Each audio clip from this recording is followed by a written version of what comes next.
Hey everyone, welcome to my channel, Vitamin K. I'm super happy you tuned in today because we are going to be talking about probiotics and prebiotics and what is the difference and why they're very important.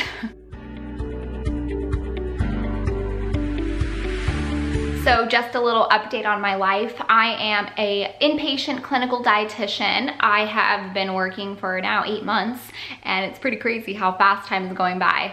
And I absolutely love it. I love nutrition and I love working with patients to help them make healthier decisions, especially when they already have diseases. So that's what I see in the hospital a lot. People already have kidney failure, liver failure, heart failure, everything's failing in the hospital, okay? And so I help those people make those changes, even though I think it's a little too late. They should have listened to somebody earlier on.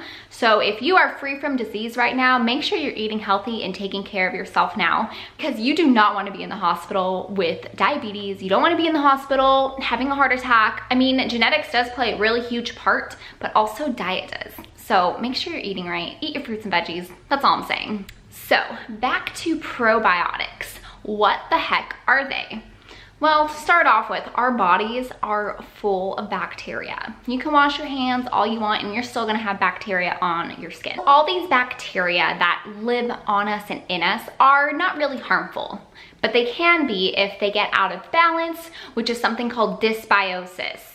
And dysbiosis can cause a lot of health problems. Probiotics have been highly researched, I would say, in the last decade. So this is all still relatively new. So there's no, hard facts on it. It's just kind of speculation and what we've seen from the research that I'll be presenting to you today. But to put this importance of probiotics into perspective, I want to let you know that we have more bacteria than cells on our body. And the myth is 10 to 1, but I just looked more into it and it's really 1 to 1 ratio, but we do have more bacteria than cells, and that's pretty crazy. So how the heck do we get microbial imbalance? Well, this can happen from changing your diet and eating a whole bunch of protein or a whole bunch of carbs. It can happen from taking antibiotics, because antibiotics will just kind of wipe your whole gut bacteria, which is needed if you have an infection or disease that is required to do that. So antibiotics will wipe out even the good bacteria in our gut. So a lot of people that have chronic use of antibiotics can end up having dysbiosis because they really don't have anything else in their gut. Also, high levels of stress and drinking alcohol can cause a difference of microbiota in your gut. So the goal is to have a healthy microbiome and a diverse population of bacteria in the gut. So if you have been having some trouble losing weight, or you have, acne, or you just really crave sugar all the time, this could be a sign of some dysbiosis. I mean, I'm not going to diagnose anyone. Make sure you go to your doctor if you are kind of certain that you might have some dysbiosis, but it can cause weight gain. And so I personally believe that people that have tried everything for weight loss and they still haven't lost weight, I really think dysbiosis could play a part. So how can we avoid dysbiosis? Well, first we need to talk about pre and probiotics. Probiotics have been kind of a big thing recently, so you might be taking a supplement, or you might have heard it's in yogurt, in sauerkraut, in kefir, and all those fermented things. So yes, probiotics are great. I take one personally, and I'll get more into that in a second. And the difference between probiotics and prebiotics is that probiotics actually contain the live culture, the actual bacteria, versus prebiotics is kind of what the probiotic feeds on. So prebiotics are basically anything with fiber. Probiotics can alter the microbiome and it can cause changes in bowel function. For me personally, it has cleared my acne for the most part, and also it ended my sugar cravings, which I wasn't too excited about at first, because I would see a cookie and I would want to eat it, but then I didn't really crave it like I used to. So that's one thing I've noticed about taking probiotics myself, is that I have stopped craving sugar. So just a tip, in case you are a huge sugar craving monster like I was, I would think about trying a probiotic. That's if you're already a healthy individual if you are not a healthy individual, I would talk to your doctor first, or if you have some type of disease or disorder, I would talk to a doctor, okay? A personal story here, I did start taking a probiotic for my skin. And in my videos, you can't really see my skin because like the camera is amazing and it like takes away all your blemishes and acne, but I did have like really bad acne the last like year, right around my chin area, and I for sure thought it was hormonal, but I was gonna give probiotics one more try, but be consistent with it. I have seen a huge difference when I take the probiotic consistently. So I do recommend trying it if you have acne. I hate going to the dermatologist because they just give you freaking medicine, and I hate taking medicine when it's not necessary.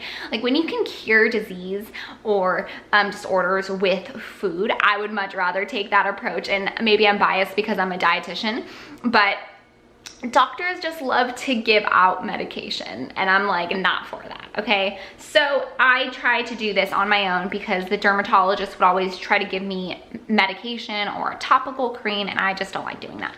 So probiotics are my friend now for my skin. So there is this thing called the gut-brain skin axis, and basically the bacteria that causes acne is called P. acnes, which is a really scary name. I don't like it. But anyways, my probiotic has the Lactobacillus acidophilus, which is the one that kind of competes with this bacteria. So when you have more of the Lactobacillus acidophilus, then the P. acnes goes down. Apparently, that's what the mechanism is. I'm not a microbiologist, and I don't want to be. But from what I've read in the research, that is basically what happens. Also, the research is really strong on probiotics and mental health. So the probiotic supplementation has been shown to increase mood in individuals with depression, which I think is absolutely amazing because there is a connection between our gut and all that bacteria in our brain and also our skin, and that is why it does help with acne.